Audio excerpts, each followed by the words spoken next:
Yes guys, welcome back. Namreen ने चाय पानी पी लिया अभी। नमरीन में वापस ताकत आ गई है। अब नमरीन आपके साथ वापस बात करेगा। हमने दो चीज बातें की, कैसे सीए फाइनल के बारे में पढ़ाई करनी चाहिए और कैसे हमें आगे प्रोसीड करना चाहिए। जैसे इसने मॉक टेस्ट बोला, इसने देखो चार चीजें बोली। क्लासेस के नोट्स करो पहले, फिर पीएम मॉड्यूल करो, फिर उसके बाद में सजेस्टेड आंसर से पैटर्न वगैरह सब देख लो, फिर उसके बाद मॉक टेस्ट। वो वहाँ तक अपन पहुँच गए थे। थियरी के बारे में इसने सिंपल सी बात बोली कि अपने हैंड रिटन नोट्स बनाओ, थोड़ा बहुत तो याद करना ही पड़ता है, वो तो ठीक है, जायज़ है, कोई दिक्कत नहीं है। अब हम आते हैं तीसरे पार्ट पे। अब क्या होता है, मार्केट में हर चीज का एक रूमर्स बोलते हैं ना, वैसा होता है।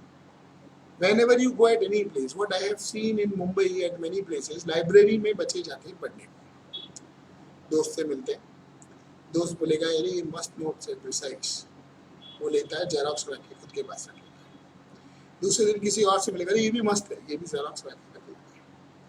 नोट्स की थप्पी लगा दे रहा है। मेरा एक स्टूडेंट था विजय जैन करके, वो सीए फाइनल फर्स्ट अटेम्प्ट दिया, फेल हो गया। फिर मेरे पास मिलने आया, बोला सर यार मैं बहुत पढ़ा फिर भी फेल हो गया। उसने ये सब मेरे से शेयर किया। तो मैंने उसको बोला पहला चीज, तू जाके जितनी जेरोक्स रही सब फेंक दे, खाली जो तेरे पास मैंने नोट्स दिए हैं और मॉड्यूल पीएम वगैरह है सजेस्टेड है वही पढ़ना है। तो उसने बोला क्यों? मैंने कहा देख एक बात बोलता हूँ, जब तुम पढ़ने के लिए 10 बुक रखते हो और जब तुम 10 बुक रखते हो और 10 नहीं पढ़ पाते हो, तो तुम्हारा कॉन्फिडेंस लेवल एग्जाम में कम रहता है कि मेरा कुछ छूट गया पढ़ने का। तो आंसर लिखते हैं तो we are not able to write because we feel कि हमने कुछ तो छोड़ दिया होगा। लेकिन अगर तू दो ही बुक रखता है पढ़ने के लिए, दोनों पढ़ के जाता है, तो तेरे को एग्जाम में ऐसा लगता है मैंने सब पढ़ लिया है, मुझे सब आता है। अब तुम N numbers of notes xerox लो, सब में सब्सटेंस तो सेम ही रहेगा, खाली थोड़े एग्जाम्पल या सेंटेंसेस इधर उधर रहेंगे। तो ऐसा मेरा मानना था कि बहुत सारी, ये एक चीज हो गई। जैसे कोई कोई क्लासेस भी होती है, वहाँ टीचर्स लोग ऐसे अनाउंस कर देते हैं ये मत पढ़ो, ये पढ़ो, ये इंपॉर्टेंट है या इम्पोर्टेंट है। कहीं पे कोई अनाउंस कर देगा अरे मैं ही पेपर सेटर हूँ, मैंने 4 क्वेश्चन डाले हैं। बच्चों को बहुत सारे मिसगाइड होते हैं। कोई सीनियर होते हैं, बोलते हैं अरे एक ही ग्रुप करके देने पास हो जाते हैं, कोई कुछ बोलता है। आपको क्या लगता है, व्हाट अबाउट दिस रूमर्स? सो मैं खुद ही लाइब्रेरी में पढ़ाई करने जाता था. So this is very true. A lot of people have a lot of opinions, they have their own strategies, they have their own notes, and they try to tell you कि ये notes काफ़ी अच्छे हैं, ये notes काफ़ी अच्छे हैं. कहीं ना कहीं हमारा माइंड भी ल्योर हो जाता है कि हमको भी इधर से पढ़ना है, इधर से पढ़ना है, कुछ भी छोड़ना नहीं है. But you know what I had done, उससे मुझे क्या सीख मिली है. What I did was I stick to what my notes were. जैसे मैंने कहा 4 चीज़ें, वो 4 चीज़ के अलावा मैंने और कुछ भी नहीं किया. आई थिंक फ्रैंकली टाइम भी नहीं मिलता इतना ख़त्म करने को. सो आई थिंक कि जितना तुम्हारा स्टडी मटेरियल तुम फिक्स करके रखोगे एंड फिर उस पर मेहनत करोगे, एक बुक 4 बार पढ़ना इज बेटर देन 4 बुक एक बार पढ़ना. So I think this approach helped me not only saving my time but also giving me the confidence कि ठीक है मुझे ये बुक से आ रहा है बट सब कुछ आ रहा है. Like sir said कि तुम अगर 4 बुक रखते हो तो तुम्हारा कहीं ना कहीं कॉन्फिडेंस डाउन हो जाता है. तुमको लगता है कि मैंने ये नहीं पढ़ा, सिर्फ ये पढ़ा है. तो आई थिंक वो कॉन्फिडेंस जो हैम्पर होता है तुम्हारा वो 4 बुक सामने रखने से, वो अवॉइड हो सकता है if you are very clear with where you want to study from. And if you look at different notes no, you will realise कि 19-20 का फर्क रहता है. मेजॉरिटी कंटेंट तो सेम ही है, पोर्शन तो सेम ही है, वो तो चेंज नहीं होने वाला. हो सकता है कि कोई ऑथर की बुक में कोई टेक्निक्स अच्छे दिए हो, कोई हो सकता है कि कोई ऑथर की बुक में ये स्पेसिफिक चैप्टर्स अच्छे हो. बट आई थिंक जब तक तुम क्लियर हो तुम्हें क्या पढ़ना है, किधर से पढ़ना है, वो बड़ा एडवांटेज होगा तुम्हारे लिए. करेक्ट. तो we are through with, we have talked about number 1 about how he reached us, number 2 how to study, what to study, number 3 certain rumors which student face. मैं इसको प्रिसाइज करता हूँ.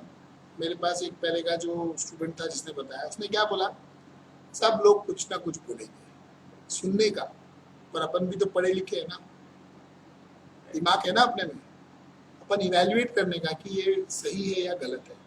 वो मुझे बोलता था कि मैं को कोई बोलता है ये चैप्टर ऑप्शन में डाल दे, तो मैं पहले पढ़ता था वो चैप्टर, देखता था इसमें कुछ ऐसा है क्या कि मेरे काम का है तो मैं पढ़ता था, भले कोई भी बोले ऑप्शन में डाल।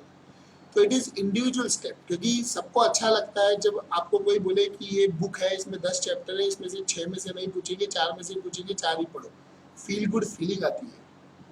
पर ये फील गुड फीलिंग हमें पास नहीं करवाती।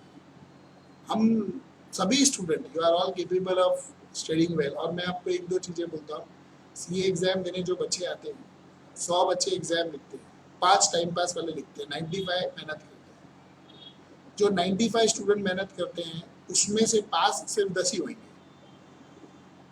85 फेल हो जाते हैं। क्यों फेल होते हैं, मैं आपको इसका रीज़न भी बता दूँ।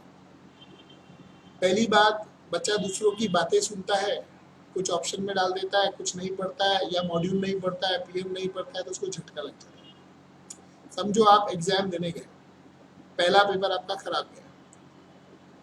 अब आपका पहला खराब गया तो आप आगे के पेपर में उसके बारे में सोचोगे तो आगे के पेपर खराब हो जाएंगे।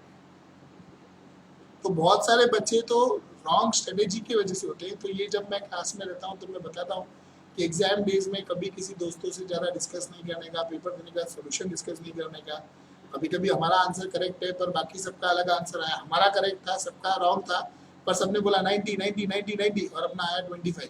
तो अपन सोचते अपना रॉन्ग है, तो अपन ये टेंशन में कि अपना ये पेपर खराब हो गया, अपन अगला पेपर बिगाड़ देते। कौन सा आंसर करेक्ट है कौन सा रॉन्ग है ये एग्जामिनर डिसाइड करेगा, आप नहीं। आप सिर्फ पेपर लिखो और सबमिट करके आ जाओ। जरूरी नहीं कि जो 70 लोगों का आंसर आया वो करेक्ट हो। अगर ऐसा होता तो सीए में 70 बच्चे पास होते थे। तो many a time our different answer make us pass, पर we should never discuss paper outside examination all. बच्चों की आदत होती है क्वेश्चन पेपर पे लिख के लाते हैं, मैंने ये आंसर लिखा, ये सब नहीं करने का, क्योंकि इससे सब्सिक्वेंट पेपर खराब हो जाता है।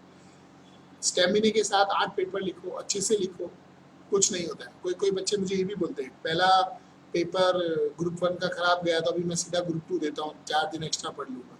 अरे जब तुम 4 महीना पढ़ाई नहीं किए, 4 दिन में क्या पढ़ाई कर लोगे जो तुम सेकेंड ग्रुप पास हो जाओगे। It is always easier to clear both group rather than clearing 1 group, because क्या होता है 2 ग्रुप रहता है तो बच्चा ऑप्टिमम पढ़ाई करता है।